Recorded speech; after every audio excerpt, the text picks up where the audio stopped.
அந்த இடத்த மட்டும் இடிக்க முடியல. ஏன்னா அடையார் ரிவர் பக்கத்திலேயே காசாகிராண்டி எலும்பு இருக்கு, பல்லாவூர் ரிவர் பக்கத்திலேயே காசாகிராண்டி எலும்பு இருக்கு. ஆனா அது ஓரமா இருக்கக்கூடிய மக்களை மட்டும் அகற்றிருக்காங்க. இது என்ன நியாயம்? அவங்களுக்கு எப்படி பட்டா வந்தது, இவங்களுக்கு ஏன் பட்டா வரல? பாவப்பட்ட மக்களுக்கு பட்டா இல்லை, பணக்காரங்களுக்கு பட்டா இருக்கு. இது நாடே முதலாளிகளினுடைய நாடு தானே. இது குடிமக்களுக்கான நாடோ அது ஒன்றும் கிடையாது. இது பல முதலாளிகளுக்கான அதிகாரம் தான் தொடர்ச்சியாக கட்டமைக்கப்படுது. அதில் இதெல்லாம் நமக்கு சான்றா தெரியுது, இப்போ வெளிப்படையாக தெரியுது. சென்னையில மொத்தம் அதிகமான ஏரிகள் காணப்பட்டது. ஆனா திமுக ஆட்சி சென்னையில மொத்தம்னு சொல்லக்கூடாது தம்பி, சென்னையே ஒரு ஏரி நகரம். ஆனா இருங்க வேளச்சேரி, இருங்க வேளச்சேரி, செம்மஞ்சேரி, பலவந்தாங்கல், கல்லுக்குட்டை, வேடந்தாங்கல், தாங்கல்னாலும் ஏந்தல்னாலும் இந்த இது குட்டைனாலும் நீர்த்தேக்கம் தான். ஏரி சென்னஞ்சேரி, வேளச்சேரி, வள்ளுவர் கோட்டமே ஏரியில தானே கட்டப்பட்டிருக்கு.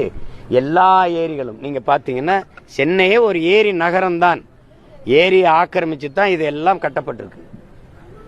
இப்போ அதில் பல ஏரிகள் இருக்கு. இதில் 22 ஏரி இருக்குது பள்ளிக்கரணையில், இந்த இதில் பரந்தூரில். அதை தூத்துட்டு விமான நிலையம் கட்டணும்னு நினைக்கிறாங்களா? அதை யாரும் எதுக்கிறது இல்லையே. அது ஆக்கிரமிப்பு இல்லையா? கடற்கரையில் கல்லறை கட்டினது கடற்கரை ஆக்கிரமிப்பா இல்லையா? அதை மட்டும் சொல்லுங்க. கடற்கரை நீர்நிலை இல்லை, அது நீர்நிலையில் வராதா?